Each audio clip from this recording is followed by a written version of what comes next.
أعوذ بالله السميع العليم من الشيطان الرجيم بسم الله الرحمن الرحيم الحمد لله رب العالمين وبه نستعين وصلى الله على سيدنا محمد وعلى الطاهرين وعلى الله دائما.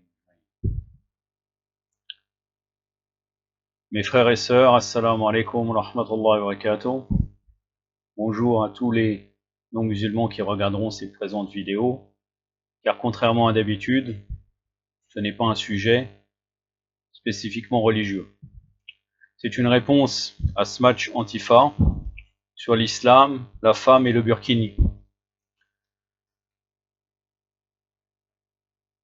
J'avais préparé un papier, là, avait indiqué tous les points, hein, mais le premier point, en regardant une deuxième fois la vidéo de ce match Antifa et en ayant posé des commentaires, je crois pas que le premier point s'applique. Le premier point voulait parler de la confusion des genres. Car fréquemment, par exemple, ce match Antifa nous fait des vidéos contre les Antifa. Je vais expliquer ce qu'est les Antifa.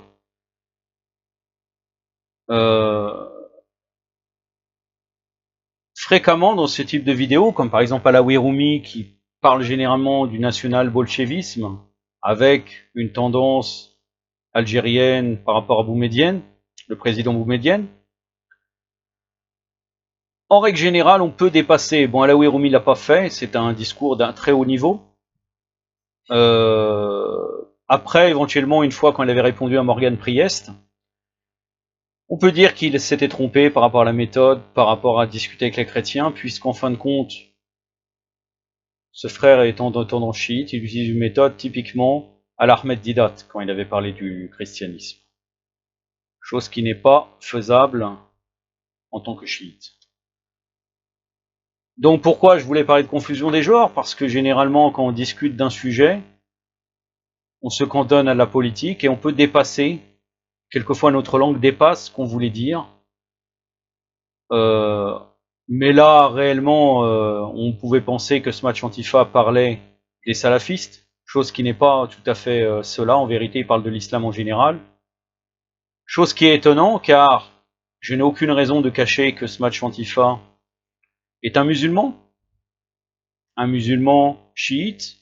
Après, il me dira oui, mais moi mon combat est contre les Antifa. Je ne parle pas de l'islam, ça veut dire que je ne suis pas là pour parler, pour prendre parti, mais là tu prends, mon frère, comme je te connais très bien, tu prends clairement parti en faveur en réalité des identitaires.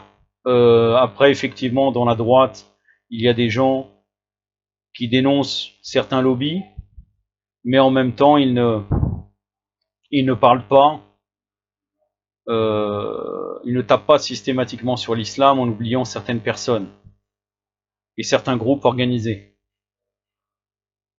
Mais là, effectivement, c'est des vidéos sur les racailles, le burkini d'une manière tellement traitée d'une manière n'importe comment. Sincèrement, j'étais choqué par rapport au frère que je connais comme étant un musulman qui fait sa prière, on peut dire, et qui jeûne. Après, on l'avait vu d'une tendance rafidi, mais je crois qu'il y a une différence entre ses propos et sa pratique, sauf qu'il est problématique par rapport à ce qu'il dit contre l'islam. Donc ce match Antifa, ce match fait référence donc à un geste dans le tennis, où on tire la balle d'une manière très forte quand elle est en l'air, ne laissant aucune chance à son adversaire. Et l'Antifa fait référence à un groupe qui, dans le début des années 80, dans 1980, avait été financé par le Parti Socialiste pour pouvoir lutter contre les fascistes. Bien entendu, il y a une confusion. Le fascisme et le fascisme fait référence à l'idéologie de Mussolini,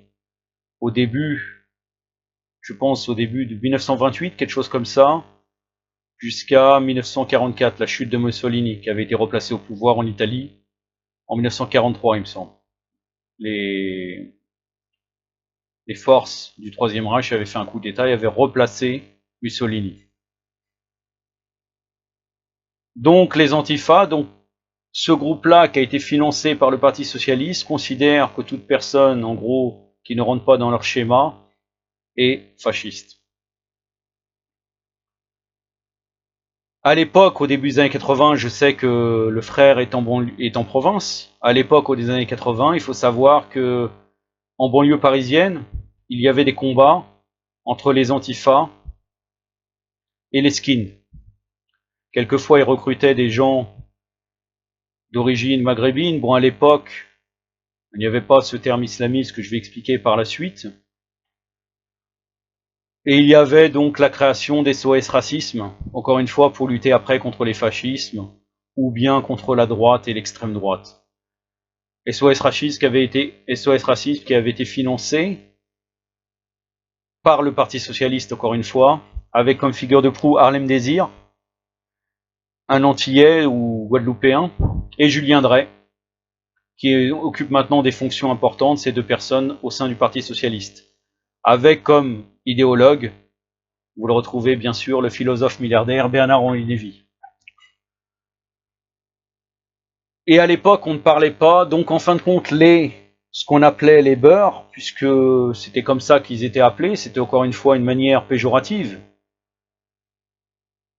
Puisqu'on le veuille ou non, après la décolonisation, bon ça ne lui plaira pas, mais bon, on a géré les populations maghrébines tout de suite après 1962, comme on gérait les populations des colonies. On les a mis dans des bidonvilles à Nanterre, et après on les a placés dans des cités ghettos où ils étaient séparés de la population. Encore une fois, maintenant, si vous voyez le quartier de Barbès, vous comprenez, on n'a même pas l'impression d'être dans un quartier de Paris avec des Français. Tout ça, c'est une politique voulue, n'en déplaise à Smash Antifa.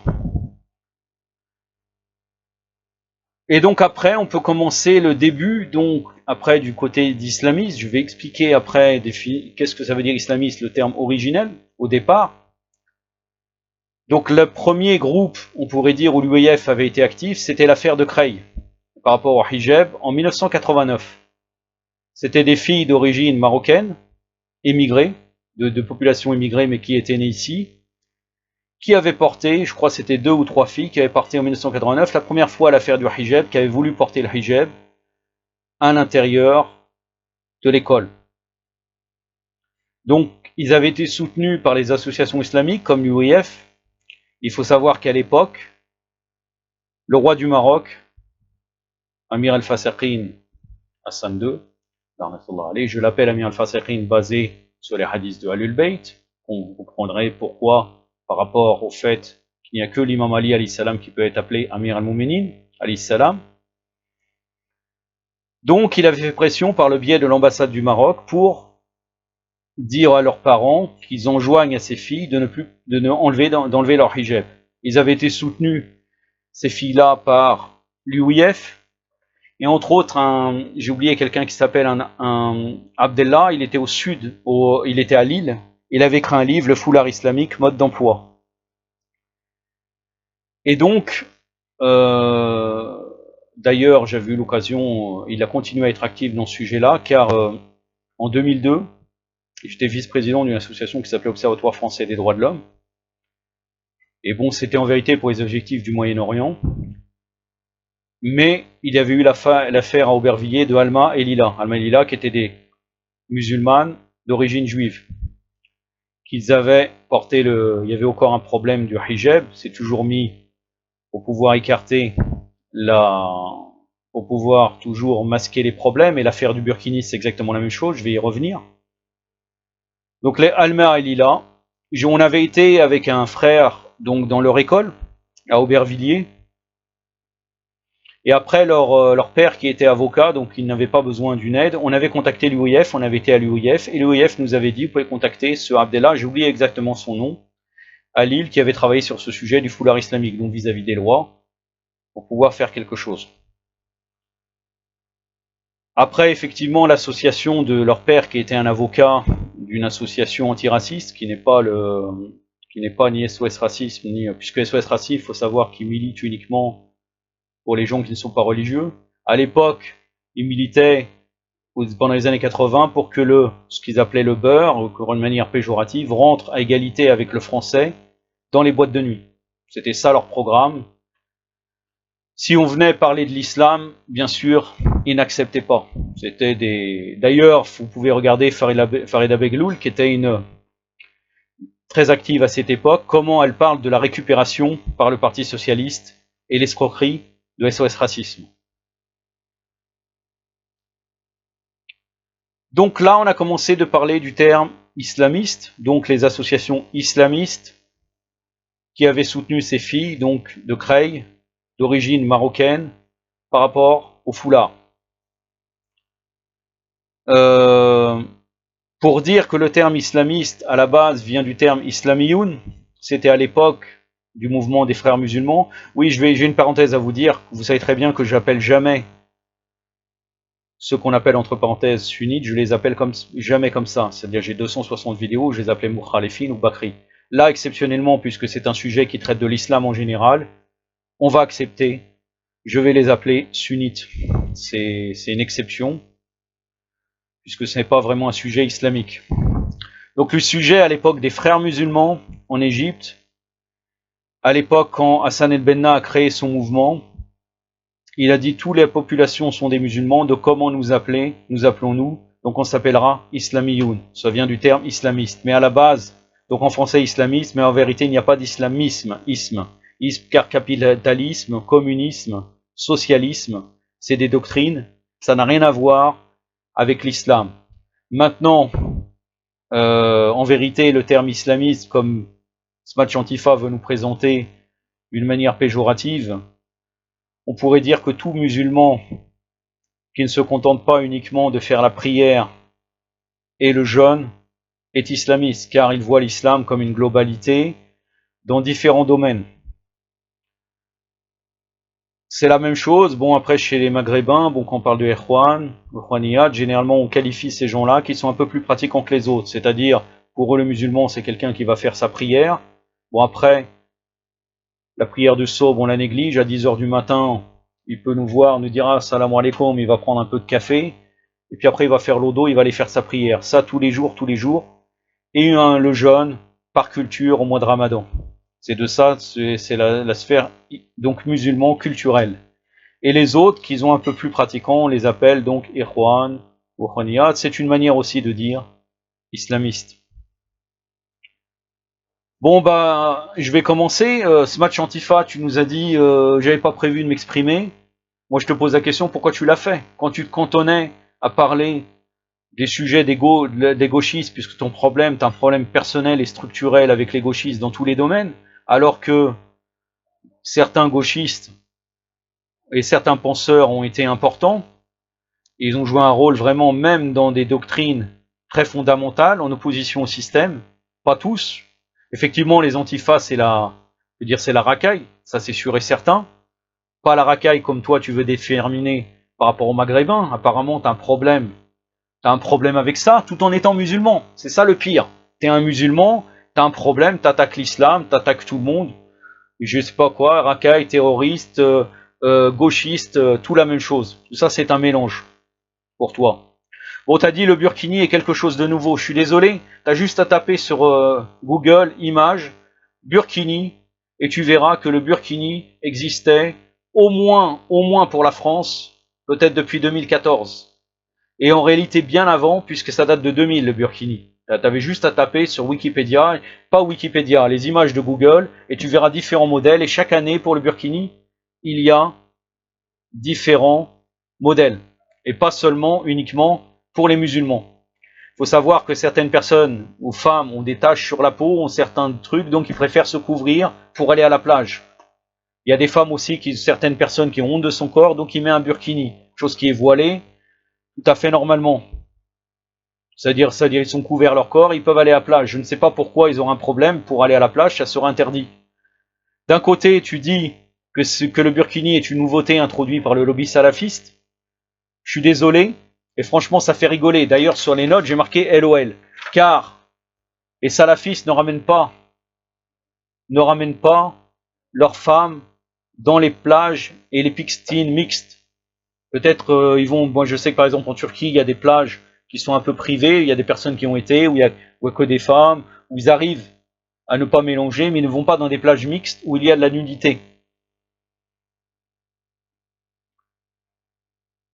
Et donc, ça n'a rien à voir avec le lobby salafiste, et ce n'est pas une nouveauté. Ça existait bien avant. D'ailleurs, le modèle est avec des couleurs. Et après, on va discuter si effectivement, pourquoi ça te poserait un problème que des femmes portent le burkini et se baignent dans des plages mixtes, alors que c'est un symbole quand même de l'intégration, puisqu'en fin de compte, elles sont prêtes à aller dans les endroits où il y a des hommes légèrement dévêtus et des femmes dévêtues. Donc, ça n'a rien à voir avec une fermeture. Après, tu l'as dit d'ailleurs plus loin. Plus loin, tu as dit plus loin comme quoi, bon, en vérité, ce n'est pas vraiment des gens vraiment pratiquants car ils vont à la plage mixte. Mais avant, au début de la vidéo, tu as quand même dit que c'était une nouveauté du lobby salafiste. Étonnant. Après, tu as été plus loin. Tu as parlé du foulard et, et du couvrement de l'homme, c'est-à-dire le nombril et les genoux. Bon, après, je t'avais corrigé par des messages. Je t'avais dit que d'après Ahlul Bayt, c'est quelque chose de recommandé. Ce n'est pas obligatoire de couvrir le nombril et les genoux.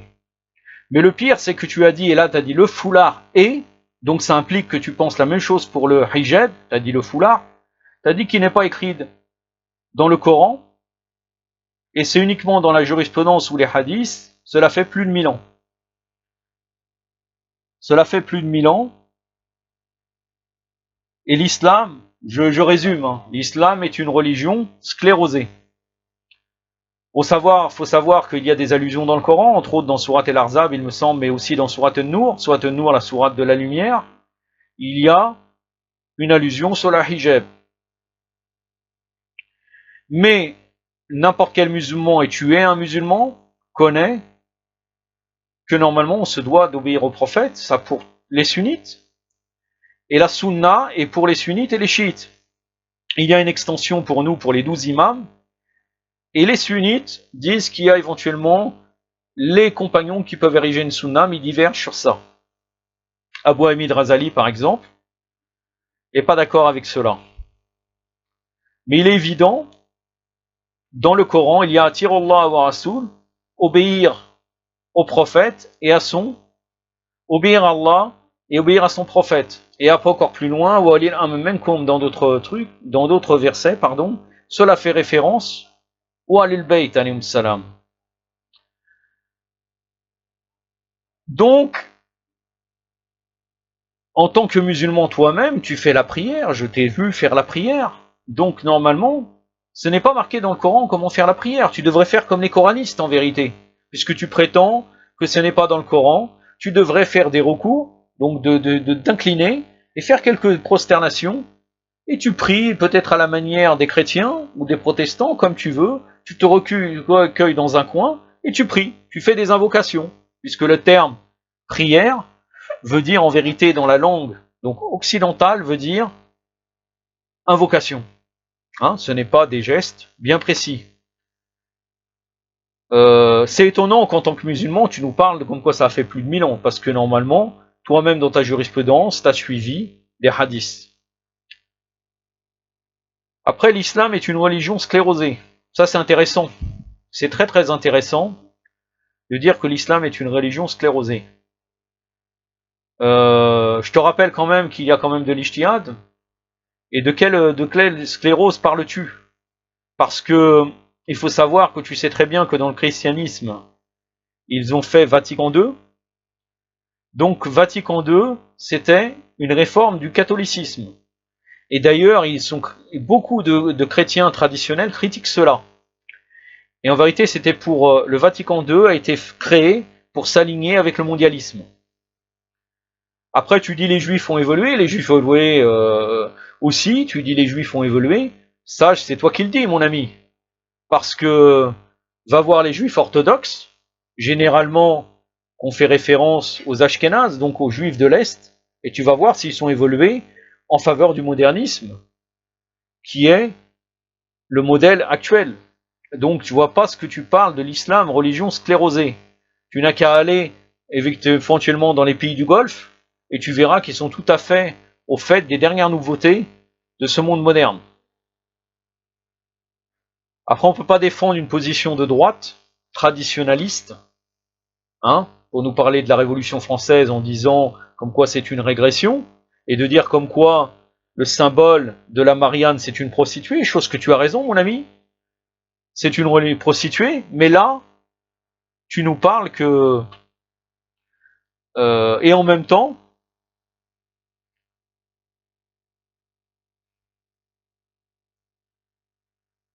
tu es en faveur du modernisme en parlant de l'islam est une religion sclérosée. Les musulmans sont coupés du monde, schizophrènes comme les gauchistes. Franchement, mashallah, franchement on peut te dire mashallah. Vraiment, t'as été très très loin. T'as été très très loin, et tu dis les musulmans. Tu parles pas des soufis, tu parles pas des salafistes, tu parles des musulmans en général. Ça veut dire qu'en tant que musulman, je sais pas, tu te situes où pour dire qu'ils sont coupés du monde et schizophrènes comme les gauchistes. Schizophrènes parce que tu as fait une allusion bizarre dans ton commentaire en disant les musulmans sont toujours en train de parler de la décadence occidentale et d'Israël. Donc c'est pour ça qu'ils sont schizophrènes. C'est bien, c'est très très bien. Magnifique. Après, tu es rentré dans les blédards. Alors là, c'est magnifique. Bravo. Vous parlez des blédards. Les blédards ne veulent pas aller à la piscine et à la plage. Quel est le rapport avec les blédards? Je ne sais pas. Et d'ailleurs, tu les qualifies de blédards, c'est ton problème à toi. Tu les méprises. Maintenant, la question qui se pose, les gens de l'Afrique noire sont aussi des blédards alors pour toi. Regarde autour de ta famille et tu parleras des blédards comme cela. Et tu dis qu'ils ne veulent pas aller à la piscine et à la plage. Je te rappelle quand même que ceux qui ne veulent pas aller à la plage et à la piscine sont des musulmans pratiquants qui n'ont rien à faire dans des endroits mixtes. Ah oui, je devrais revenir sur le foulard, parce qu'en fait j'ai oublié un point très important. Tu nous parles, tu nous dis, bon, le foulard, alors faut couvrir le visage, faut laisser le visage et les mains. Ça, c'est toi qui le dis. Parce que c'est le plus petit chose du hijab. Le hijab n'est pas seulement ça. Il y a le fait de l'interdiction de sortir en mettant du parfum, par exemple. Et bien d'autres choses. Les couleurs voyantes, comme les foulards roses et d'autres couleurs, ne sont pas autorisées. Et après, tu devrais voir si c'est uniquement le visage, si c'est le visage et les mains qui ne doivent pas être couverts. Il y a quand même un ijtihad sur ce sujet-là. Et Fatima Tazarla alayhi salam et Sayyida Zainab, par exemple, se couvraient totalement. Et les ulama, certains ont dit que c'est recommandé de se couvrir totalement. Et après, si une femme est très jolie, ça devient obligatoire qu'elle se couvre totalement. Mais ça, apparemment, tu l'as oublié dans ce point.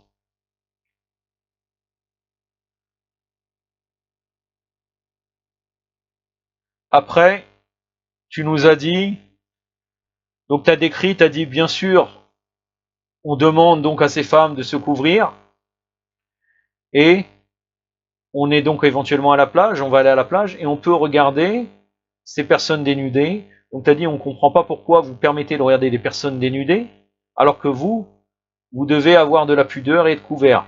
Et tu as même dit après que c'est une forme de prosélytisme. J'aimerais bien savoir où est le prosélytisme dans ça, mais pour ton information, il est autorisé de regarder une femme non musulmane de ce qu'elle nous montre dans le sens commun de la rue. Ça veut dire que si dans la rue, elle est dénudée pratiquement, c'est autorisé de regarder sans passion. Bien sûr, le premier regard licite, le deuxième illicite, ça concerne le regard avec passion.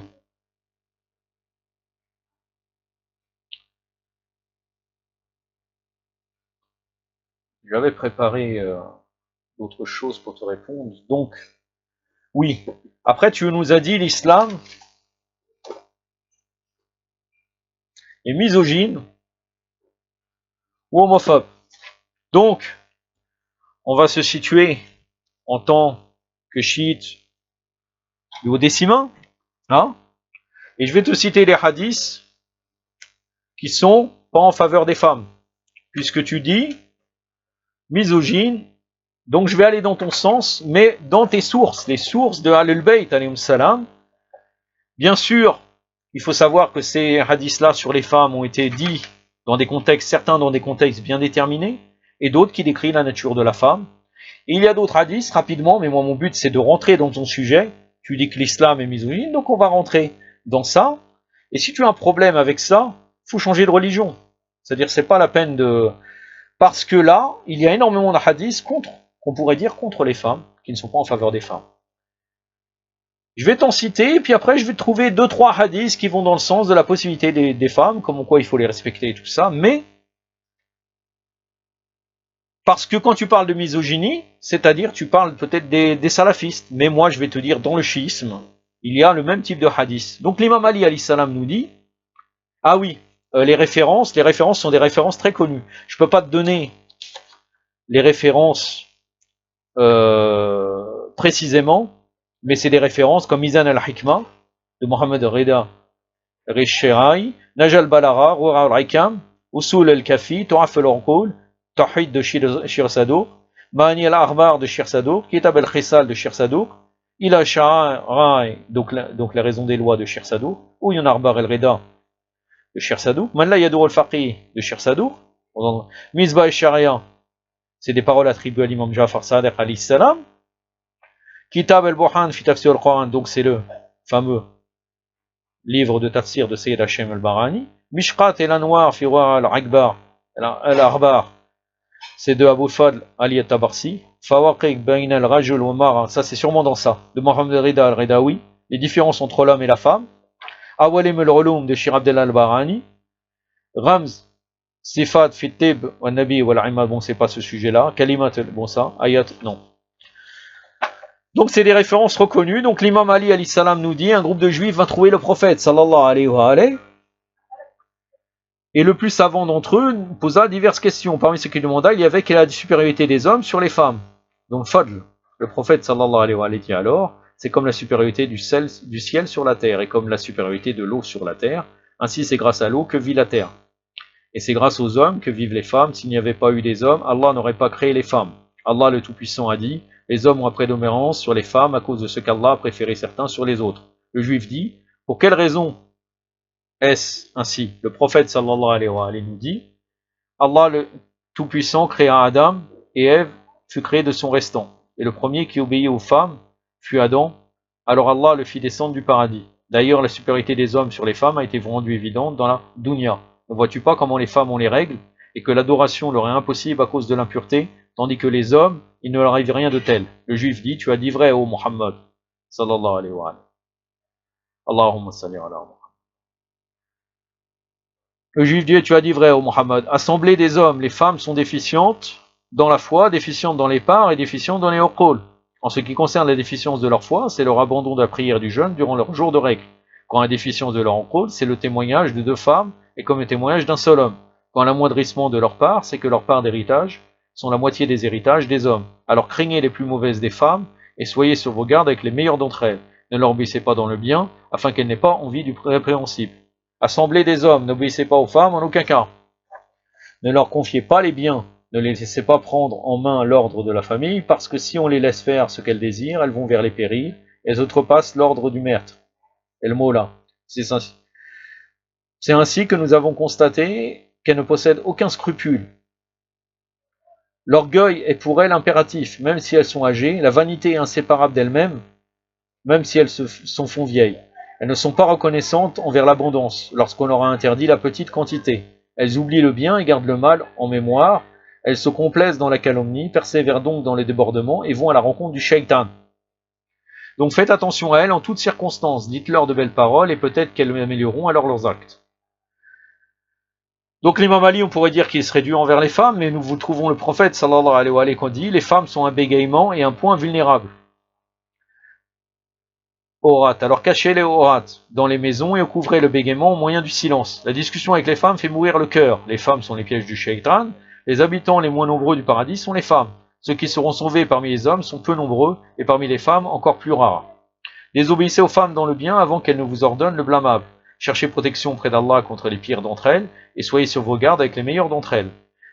Il n'existe pas un homme méchant sans qu'il y ait une femme mauvaise plus détestable que lui, et il n'existe pas une femme vertueuse sans qu'il y ait un homme vertueux supérieur à elle. L'obéissance à la femme sera un regret. Le peuple qui est dirigé par une femme ne réussit pas. Il est de la femme pieuse comme du corbeau noir, rare, que l'on est incapable de rencontrer. On lui a demandé qu'est-ce que le corbeau qu'il est impossible de rencontrer. Il a dit, celui qui a l'une des deux pattes blanches. Il en est de la femme comme de la côte tordue dont tu bénéficies. Si tu la négliges, et si tu la redresses, tu la casses. Celui qui obéit à sa femme, Allah le culbutera sur sa face dans le feu. On a dit, et quelle est cette obéissance? Il a dit, elle lui demande de pouvoir aller dans les hammams, les noces, les fêtes et les lamentations, ainsi que des vêtements fins pour sortir. La femme ne peut jeûner volontairement qu'avec la permission de son mari. Allah maudit ceux d'entre les hommes qui ressemblent aux femmes, et celles d'entre les femmes qui ressemblent aux hommes. Allah n'a jamais mis une femme à égalité avec un homme, excepté en ce qui concerne l'égalité de Fatima alayhi salam avec Ali alayhi salam sur le plan du témoignage. Maintenant, Fatima Tazarla alayhi salam, elle a dit,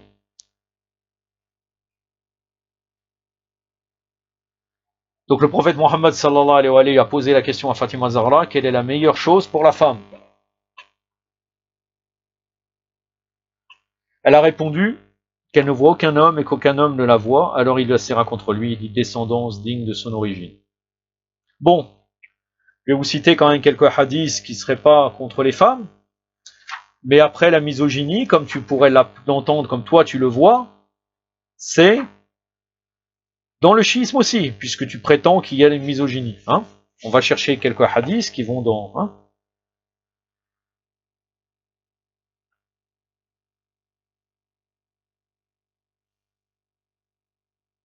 Il y a trois sortes... Donc le prophète Mohammed sallallahu alayhi wa sallam nous dit il y a trois sortes de femmes dont Allah écartera d'elles le châtiment de la tombe, et qui seront ressuscitées en compagnie de Fatima alayhi salam, fille de Mohammed.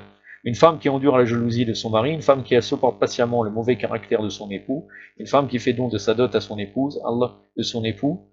Allah donnera à chacun d'entre elles la récompense de 1000 martyrs et il inscrira pour chacun l'adoration d'une année.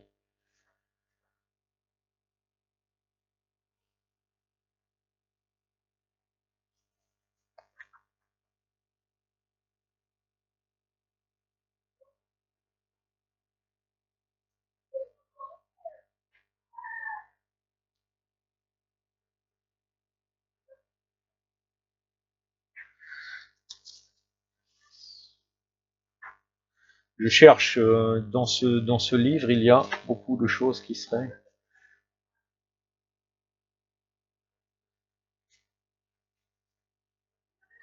Là, je vais vous trouver. Donc, l'imam Sadiq salam nous dit craignez Allah au sujet de deux faibles, c'est-à-dire l'orphelin et les femmes.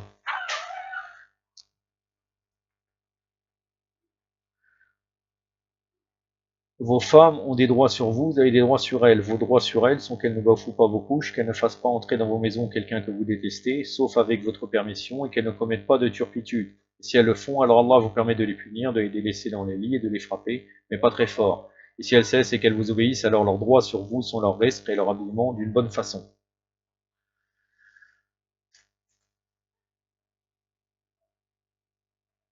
N'a d'égard pour les femmes que l'honorable et ne méprise que le misérable. Je vais terminer, je vous cite. Le prophète Mohammed sallallahu alayhi wa sallam nous dit, celui qui supporte le mauvais caractère de sa femme et le prend en considération, Allah lui donne pour chaque fois qu'il endure ce qu'il a donné à Ayoub alayhi salam pour son épreuve. Le prophète Mohammed sallallahu alayhi wa sallam nous dit, la dunya est une jouissance éphémère et la meilleure de ces jouissances est l'épouse pieuse. L'épouse pieuse fait partie du bonheur de l'homme.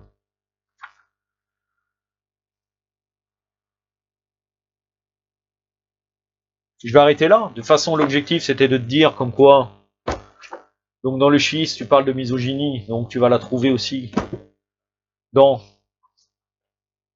l'islam en général. Donc d'après toi, la misogynie, après, c'est toi qui vois ça, hein. Sinon, il faut changer de religion. Après, l'islam est aussi homophobe. Bon, là, alors là, c'est intéressant. Je vais te situer, donc je vais te rappeler quand même le peuple de Lot, dans le Coran, et je vais citer une référence chiite de quelqu'un qui n'est pas, on pourrait dire, infidèle, car il parle des 4 califes bien dirigés en faisant leur éloge. C'est le shir, Mohammed Hossein Kashiful Reta dans le chiisme, origine et principe. Hein, ici. Et dedans, à la fin, il nous cite les châtiments de l'homophobie. C'est pas moi qui le dis, c'est Mohammed Hossein Kashiful Reta qui sont dans l'islam. Après, on peut discuter sur les peines, effectivement, Est-ce que c'est en période d'occultation, ou bien s'il y a un châtiment en période d'occultation, jusqu'où ça va? Est-ce qu'on en fait cela ou pas? Est-ce qu'il y a la présence de l'imam ou non? Donc il dit à la page 182 les peines pour sodomie et lesbianisme.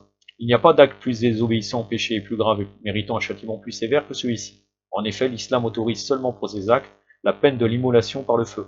La peine requise pour la sodomie doit être choisie entre la peine capitale, la lapidation, être poussé du haut d'une falaise pour que les os du coupable soient brisés ou l'immolation par le feu. Si le partenaire majeur a agi en toute volonté, il subit également la peine capitale.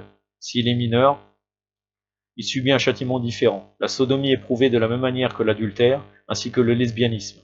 Dans ce dernier cas, toute femme coupable, active ou passive, subit 100 coups de fouet. La lapidation est requise pour les femmes mariées. Le proxénète reçoit 75 coups de fouet. Son crâne est rasé. Il est banni après avoir été exhibé dans la ville. L'acte est prouvé par 2 témoignages et un double aveu. Donc, homophobie, homophobie, d'après l'islam. Donc, pour toi, c'était une tare. Donc, si c'est une tare, qu'est-ce qu'on fait en tant que musulman? Après, il y avait une réponse juste, j'ai rien à ajouter. Après, tu as dit des choses qui, pour moi, ne rien changer.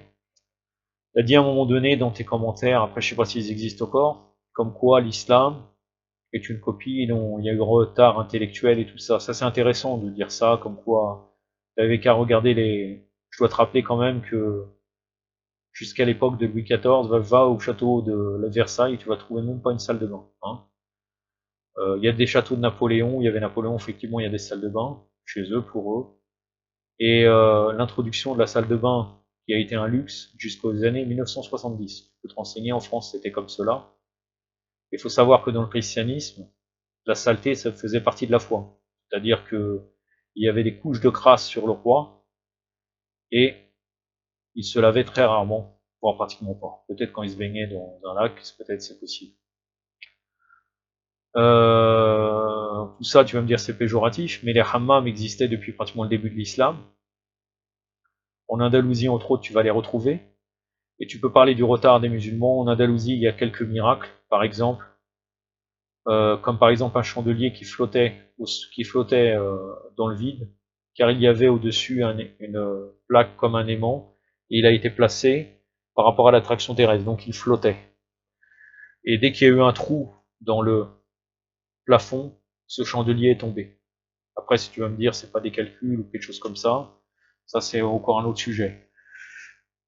Sans compter les horloges qui existaient avec les fenêtres, que dès qu'il y a une fenêtre qui a été cassée, ça n'a plus fonctionné. Il faut savoir que Shirbahi en Iran, par exemple, quand les Anglais sont rentrés, il y avait un hammam qui était chauffé uniquement avec une bougie.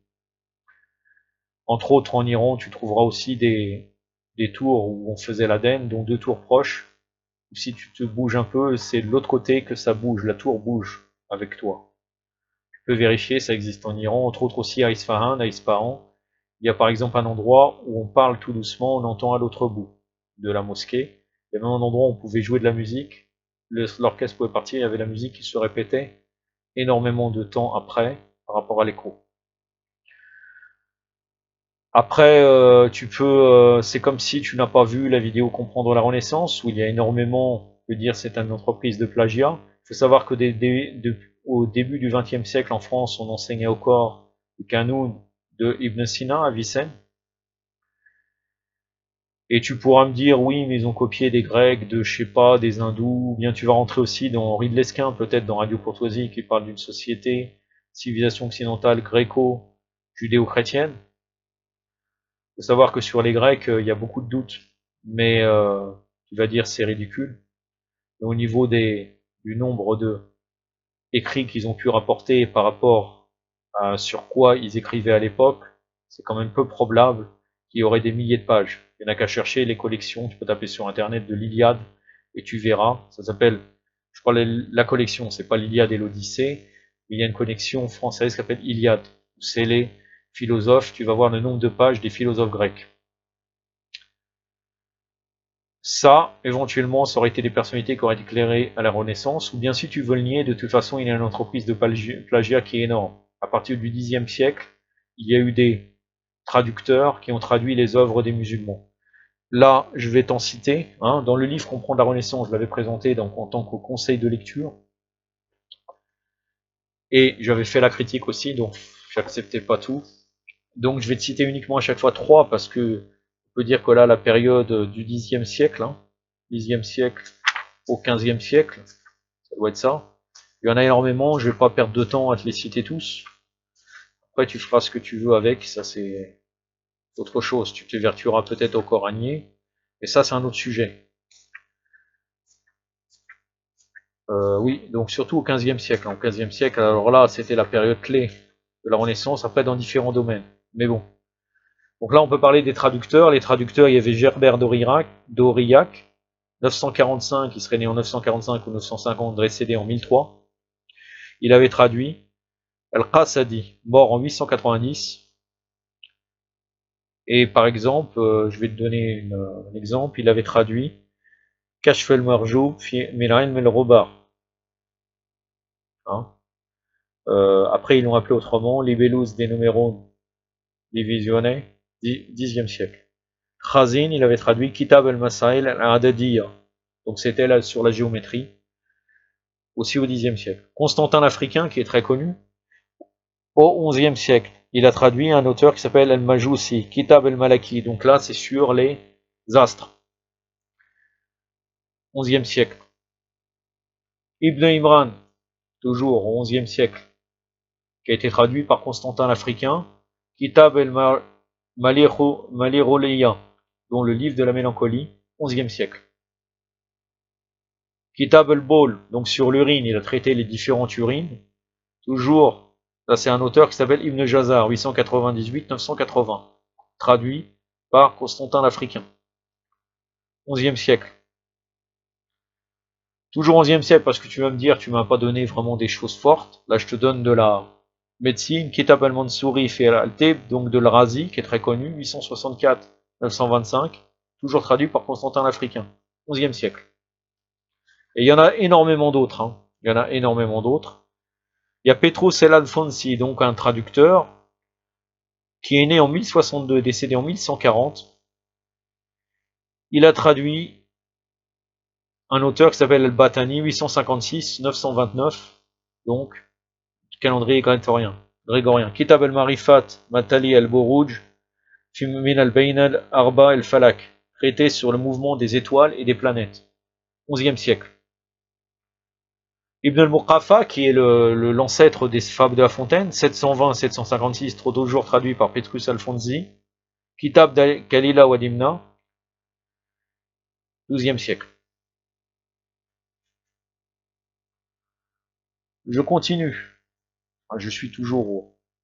Ah là, un truc très important. Donc Gérard de Crémone, 1150 à 1187, nous a traduit Ibn Sina, 980-1037, El Qanoun fil Tib. Donc ça a été traduit au XIIe siècle. Je passe, XIIe siècle, il y a énormément de pages. Il y a Michael Scott, ou Scotus, 1175-1232. Il a traduit un livre de Jahez, Kitab el-Haywan. Donc ça, c'est sur un traité sur les animaux, 1218. El-Biruni, il a traduit aussi donc de Biruni, 973-1048. Kitab el-Kanoun, el-Masoudi, Fi el-Hayya, wa Nujum. Donc là, c'est sur les planètes, 13e siècle.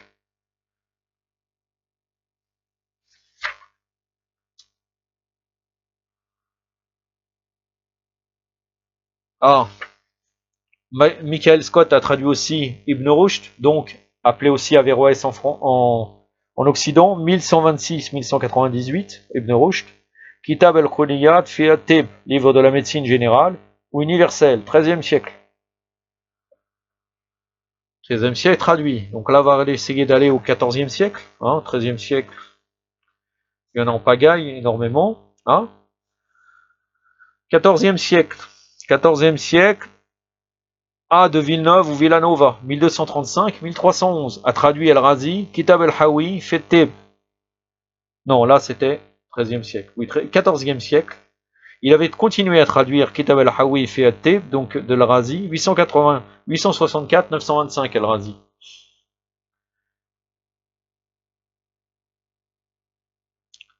Et il a traduit énormément des tomes, et donc au 14e siècle, il a traduit le tome 6. Hein. Jean de Pacou, Ibn Zour, ça c'était au XIIIe siècle, pardon.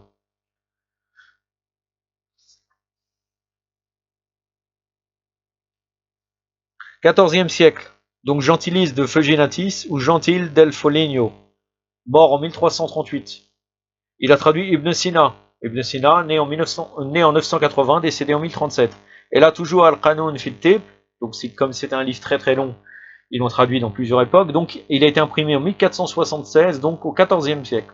15e siècle, pardon.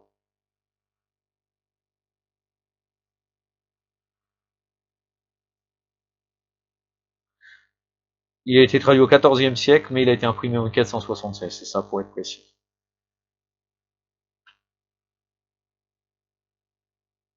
Gilbertou de Villiers, XIVe siècle.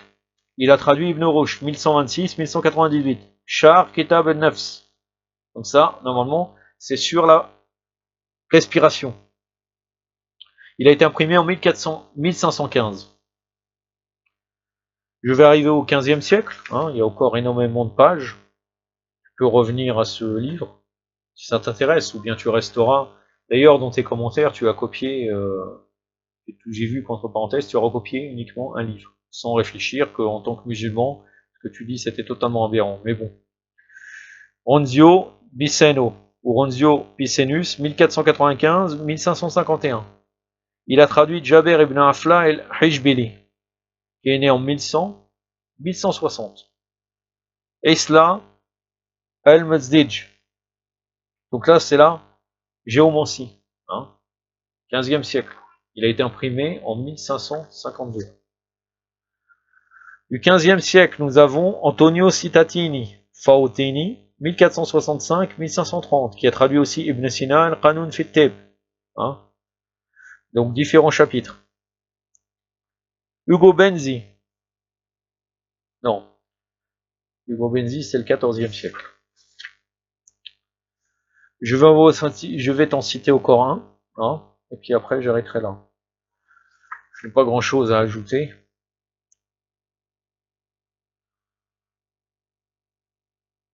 Donc Giorgio Valla, 1447-1500, il a traduit Kitab de l'Razi, 864-965, Kitab al-Mansouri fi at-Tib, donc livre d'al-Mansouri sur la médecine, 15e siècle, imprimé en 1542. Et après on dira que les musulmans, l'islam est sclérosé. Et effectivement, à un moment donné, tu lui as dit que c'était décadent, et dans les palais des califes, c'était décadent. Je te rappelle tout de même quand même que, moi je me rappelle, puisque toi tu parles des pays musulmans, en 2003 j'étais au Maroc, j'étais dans une petite ville. Je te garantis que au niveau pudeur, il y avait de la pudeur. Il y avait des djellabas ou des hijabs. C'est tout ce que j'avais vu. Il n'y avait aucun risque d'être touché par des choses qu'il ne faut pas. Alors qu'en France, et en Occident en général, tu vas me dire, ouais, il n'est pas un pays musulman, mais il est un pays d'origine chrétienne, tout est possible. On peut voir de tout, et de n'importe quoi. Et encore, peut-être dans la sphère publique, il y a certaines tenues qui ne sont pas autorisées. À Londres, en Angleterre, on pouvait voir plus. Et quand même, dans un endroit où on valide le fait de marier des homosexuels et d'autres choses, je ne crois pas que c'est une grande chose, on pourrait dire, qui est vraiment fait partie de la grande civilisation occidentale.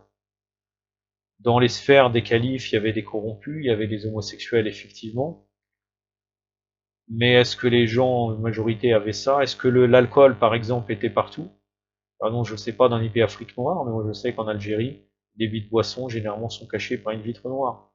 Il y a des endroits, même au Maroc, en règle générale, sauf vraiment dans les lieux touristiques, il y a des endroits, alors qu'en Occident, on peut trouver de tout. Donc faut quand même pas arriver à une haine où finalement on veut tout. D'ailleurs, sur ces sujets-là, si tu veux connaître encore sur la science, tu peux lire par exemple Science et savoir en islam de Seyyed Hossein Nasr, qui est peut-être d'origine chiite, qui est soufi, qui vit aux États-Unis à Harvard. Il enseigne à Harvard précisément. Et il y a le livre très connu de Segrig Hong, Le soleil d'Allah brille sur l'Occident, un livre très ancien qui date peut-être des années 1970, où cet auteur allemand nous parle de ce qu'il y a dans notre cuisine, ce qu'il y a dans différents endroits de pièces de la maison et partout, avec les origines des mots qui viennent d'arabe. Il y a une autre chose qui va plus loin, qui critique totalement l'Occident, qui est le livre La Cité d'Isis, où là il ne parle pas seulement de l'islam, il parle d'avant l'islam, de nous démontrer que généralement c'est dans les sphères des civilisations arabes que tout s'est développé au niveau des sciences et dans différents domaines, même dans les sciences qui, on peut dire, vraiment avant Jésus-Christ. J'en ai terminé avec ça. Je ne suis pas sûr que, vraiment, je suis pas sûr que ça va changer quelque chose que j'ai dit là, mais je parle surtout pour les gens qui qui peuvent voir cette vidéo. Je reste toujours étonné de quelqu'un qui est pratiquant, musulman pratiquant, et qui tient ce tête de propos. Pour me dire, j'ai pas compris, j'ai fait un résumé, je vais pas relever tout, mais tu as parlé de l'islam en général. يكتفي بهذا القدر وصلى الله وسلم على محمد الطاهرين. السلام عليكم ورحمة الله وبركاته. Et à toute personne non musulmane, au revoir et peut-être à une prochaine fois, même si cet exercice, je ne l'ai jamais fait depuis 1 an et demi de vidéo.